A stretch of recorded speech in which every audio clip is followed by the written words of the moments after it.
साधारण परिवार की पिंकी मारू ने किया सराहनीय कार्य। साधारण परिवार में जन्मी और मुकाम हासिल करने वाली एक बच्ची पिंकी मारू, जिसने खुद के अनुसार शिक्षा पाई और आगे शिक्षा ग्रहण कर रही है, जिसने 2024 में बीएससी जूलॉजी में गोल्ड मेडल प्राप्त किया। अपने परिवार से समाज का भी नाम रोशन किया। आगे पिंकी जूलॉजी से पीएचडी करना चाह रही हैं, जिसका श्रेय माता पिता को देती हैं। पिंकी एक होनहार और सहजवान लड़की हैं। हमेशा शिक्षा के स्तर पर आगे रहकर बहुत कुछ करना चाहती हैं।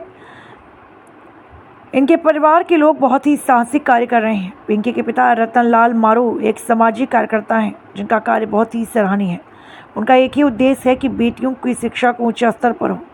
अपना कार्य आगे से आगे सराहनीय करें। पिंकी अभी हैदराबाद के CSIR कॉलेज में PhD जूलॉजी में कर रही हैं, जिनका तीसरा साल चल रहा है।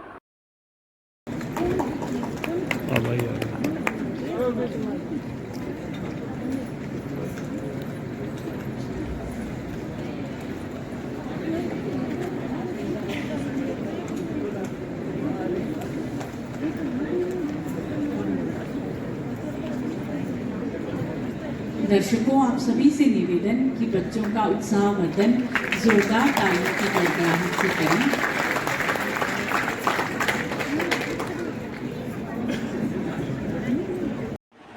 सबसे पहले तो आपको बहुत बहुत बधाई कि 2024 में आपको गोल्ड मेडल मिला।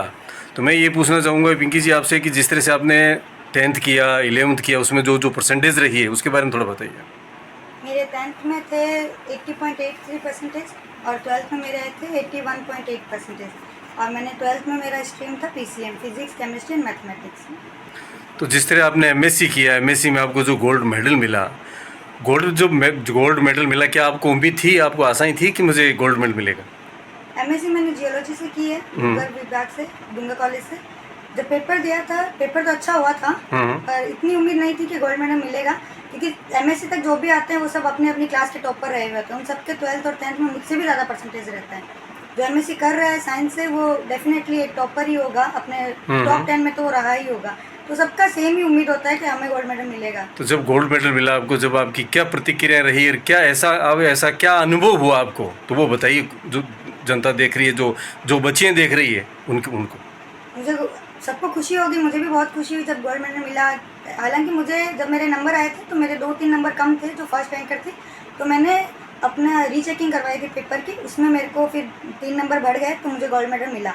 उसके बाद में सबसे ज़्यादा खुशी मुझे हुई कि पापा बहुत ज़्यादा खुश हुए और एक वो कॉन्फिडेंस आता है कि भाई ठीक है, बच्चा इतना पढ़ रहा है, इतना अच्छे से पढ़ रहे हैं, तो उनको अब आगे और पढ़ाया जाएगा, आगे और वो कुछ ना कुछ करेगा। तो इसी वजह से मुझे गोल्ड मेडल चाहिए था और फिर मिला तो बहुत ही ज़्यादा खुशी हुई और पूरा परिवार खुश था। बोले खुशी का जो ठिकाना था वो बहुत ही हाँ जी, उपलब्धि था। और दूसरी बात ये कहना चाहता हूँ, जिस तरह से आप PhD कर रही है जियोलॉजी में, कहाँ कर रही है अभी?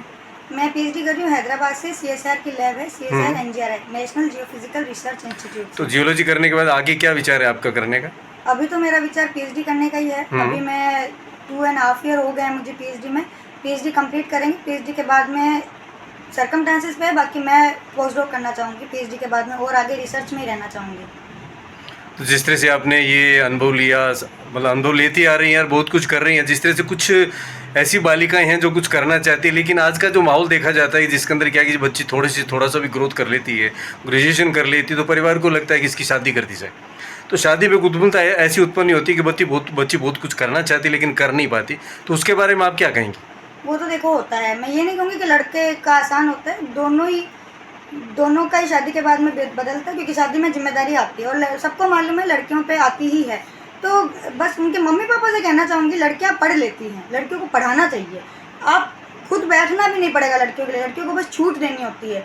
मैं राजस्थान से हूँ, मेरे कोई मिडिल क्लास फैमिली है, मेरे पापा भी कुछ ऐसे कुछ खास पुरमखा नहीं है और इनफैक्ट मेरे पापा इतने हैं भी नहीं पढ़े लिखे, बट उन्होंने कभी भी नहीं रोका। मैंने कुछ भी बोला है, मैंने जब केमिस्ट्री छोड़ के जियोलॉजी ली तब भी उनका कुछ नहीं कहना था। मैंने MSc में एडमिशन ले लिया तब भी उन्हें मंजूरी थी। जिस सब्जेक्ट में मुझे नॉलेज थी, जिस सब्जेक्ट में मुझे इंटरेस्ट था, उसी सब्जेक्ट में उन्होंने मुझे डलाया। आपसे बड़ी जो 3 बहनें हैं उनकी शादी हो गई? हाँ जी, उनकी शादी हो गई। सबसे बड़ी वाली दीदी CA कर रही थी, उनकी CA कंप्लीट नहीं हुई और मुझे लगता है उनकी हो जाती। बाकी अब वो अभी सेटल हैं तो मैं उनके लिए खुश हूँ।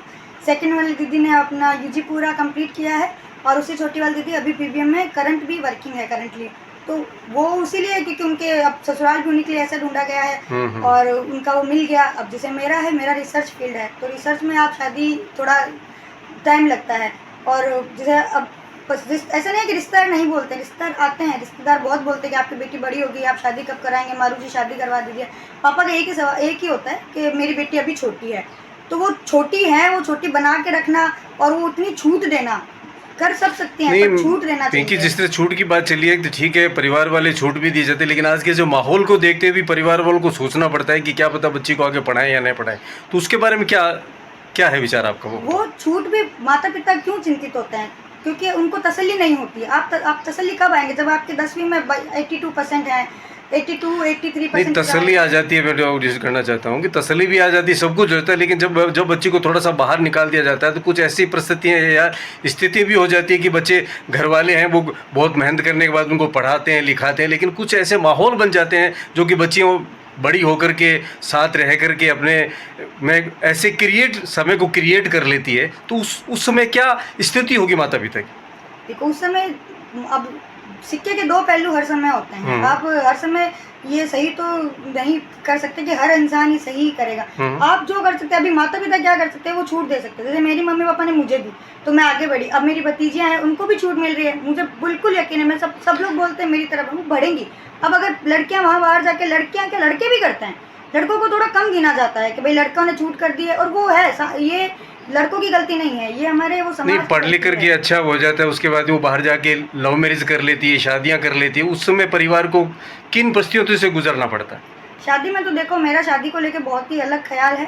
मेरा शादी को लेके ये ख्याल है कि शादी इंसान होना चाहिए। आजकल वो शादी नहीं होती है। आजकल ये 2 दिन में कुछ नहीं हो जाता है कि 2 दिन मिल लिए तो हो जाएगा, 1 साल मिल लिए तो हो जाएगा, ऐसा नहीं होता है, कुछ भी नहीं होता। अगर आप फोकस्ड हो, आप अपने काम में ही रहते हैं, और अगर रही बात शादी की, उस दौरान कोई मिलता है आपको या किसी से कुछ आपका ऐसा होता है, तो अपनी मर्यादा में रहें, अपने घर वालों को बताएं। अगर घर वाले आपका बुरा नहीं चाहते हैं, मुझे इतना पता है, घर वाले कभी किसी का बुरा नहीं चाहते हैं, उन्होंने आपको जन्म दिया है। अगर आपने अच्छा ढूंढा है तो वो भी मानते हैं, पर उनके खिलाफ जाके कुछ भी करना वो बाकायदा गलत है, एकदम गलत है। अगर आपने इतना ही अच्छा है, आपने इतना ही अच्छा ढूंढा है, तो आपको क्यों डर लग रहा है बताने में? घर आइए, बताइए। आपके मम्मी पापा हैं, वो क्यों नहीं मानेंगे? वो भी तो आपके लिए ही ढूंढेंगे, वो भी आपके लिए अच्छा ही ढूंढेंगे। आपका नाम बता दीजिए। मेरा नाम पिंकी है और मैं रतन लाल जी मारू की बेटी हूँ।